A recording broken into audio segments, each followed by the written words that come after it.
After every mass shooting, there are Republicans that come out and say, no, what we need to do is we need thoughts and prayers. And it's not just the Republicans. A Democratic memo that I covered on the show recently also said that he basically warned Democrats not to do anything and just advocate for thoughts and prayers. So wonderful. Now we have both sides saying, don't do anything about guns. No. Let's do thoughts and prayers. Now, we have somebody in Florida who was a state senator who voted against an assault weapons ban, right? Who is taking thoughts and prayers to an even bigger extreme.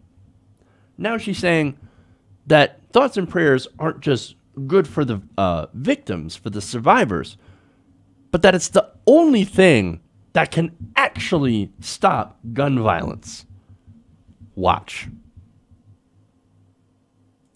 If I thought for one moment that if we banned assault weapons, then all of these tragedies would end, you would have me, I would be with you. But are we going to ban fertilizer, which is what they used in the Oklahoma bombing?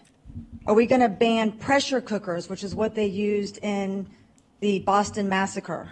Are we going to ban the multiple handguns that were used in other assaults? Are we going to ban the sawed-off shotguns, is what was used in Columbine? It's not the weapon. It's the evil from within. And unfortunately, Senator Stewart said at the very beginning of her debate, when we say thoughts and prayers, it's frowned upon. And I take real offense at that, because thoughts and prayers are really the only thing that's going to stop the evil from within the individual who is taking up their arms to do this kind of a massacre. So I will continue to do the thoughts and prayers.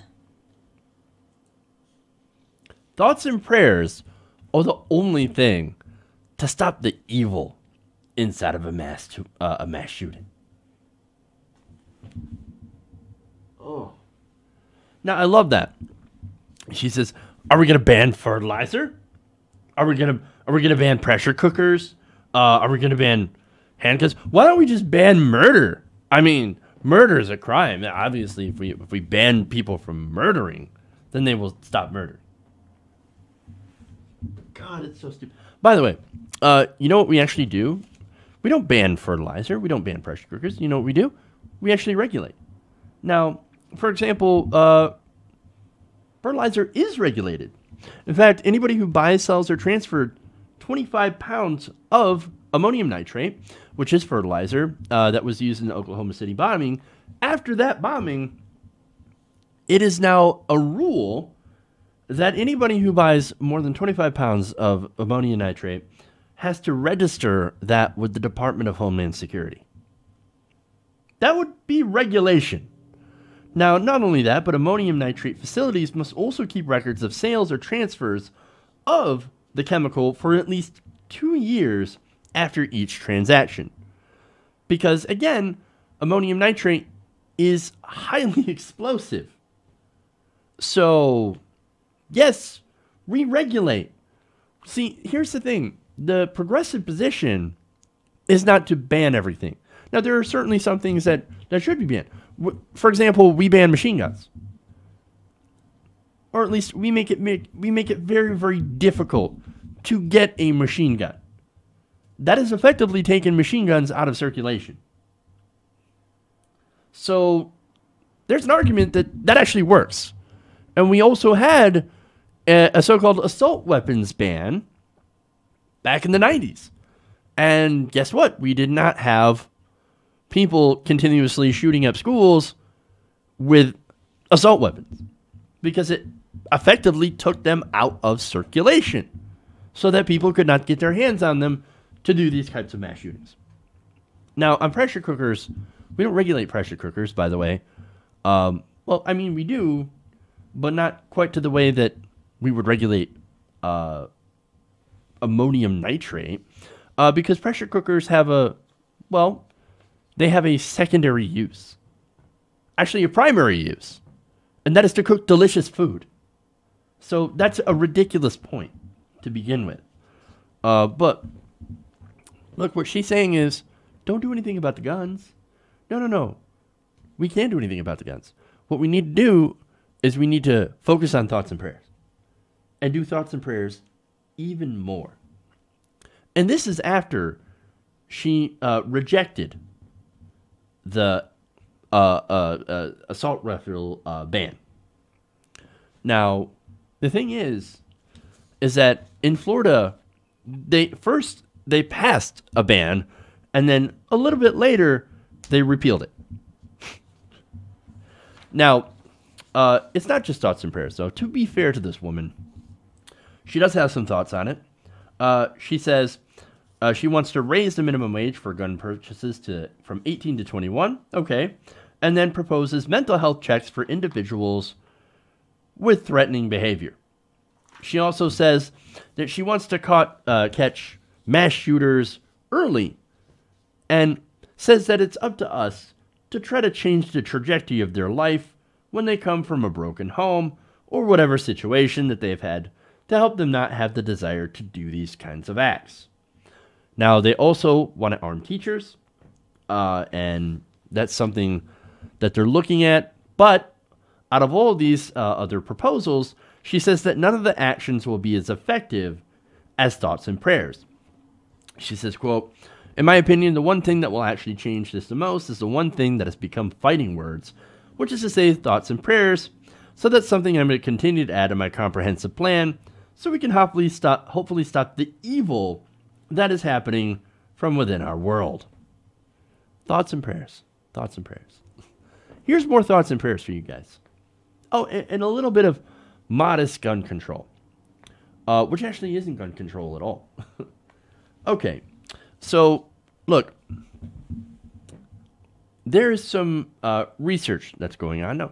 Look, it's actually very hard for people to do research on gun violence because there's no federal funding. So Rand Corporation took a look at the effects of gun laws, and this is a nonpartisan think tank, and they looked at it. This is a 2-year dive into the research on gun violence and laws trying to stop gun violence, and here's what they found. He said that there's moderate evidence that background checks reduce suicide and violent crime. That's good. Limited evidence that prohibitions associated with mental illness reduce suicide. Moderate evidence that those prohibitions reduce violent crime. And supportive evidence that child access prevention laws reduce suicides and unintentional injuries and deaths. Now, one thing that they stress in this report is that we need much more research, and we need actually the federal government to lift its moratorium on federal funding for this research. Now, they also added that there is limited evidence that concealed carry laws increase violent crime, and unintentional injuries and deaths. There is moderate evidence that stand your ground laws, NRA-backed measures that expand when someone can use a gun to defend themselves, increase violent crime. Now, overall, they've come to the conclusion, based on the evidence that they have so far, and they are not being 100% definitive. So I just have to note that because they are calling for much more research, and they're not taking a stance on whether we should have gun control. So they're just looking at the data. They said that restrictive laws seem to lead to fewer gun deaths, while more permissive laws lead to more gun deaths. So, look, it shouldn't take a genius to figure out that if you have looser gun laws, you're going to have more shootings with guns. That if you have tighter gun laws, that you have less shootings with guns. Or when you have less guns, you have less shootings. When you have more guns, you have more shootings. This is common sense. But here in America, we have thrown common sense out the window, and now we're like, oh no, more guns will actually make it safer because we're all pointing guns at each other, and that we're all pretty sure that somebody isn't going to get scared and flinch and then fire off about 20 rounds, or that somebody's not going to sneeze and accidentally shoot off their gun, and that everybody's going to be perfectly safe as long as we're all locked, loaded, and armed and all pointing guns at each other. That's not the real world. That is a terrible world that I do not want to live in. Again, if it does happen, it's very likely that I'll probably end up getting shot. Most likely accidentally, when somebody sneezes and their gun goes off. Or might accidentally shoot myself because I'm clumsy. So look, we do need gun control. Now, again, I'm not saying ban all guns. We're not saying ban all guns. What we are, just like the fertilizer example, is we're saying that we should put some regulations. Regulations meaning, hey, let's, I don't know, have better background check systems. Let's ban the bump stocks and, you know, other things that make it easier to turn a semi-automatic rifle into an automatic rifle. We should regulate who gets it, who's able to get these guns and what, waiting periods and things like that. In a a database where you have to register for a gun. Things like that. I mean, for Christ's sakes, in America you have to register to vote. You don't have to register to get a gun. It's insanity. And no amount of thoughts and prayers is going to stop the insanity. Hey everybody, thanks for watching this video. If you want to see more like this, please hit the subscribe button below. And if you want to support truly independent progressive media, please consider becoming a patron at patreon.com/TYTNation.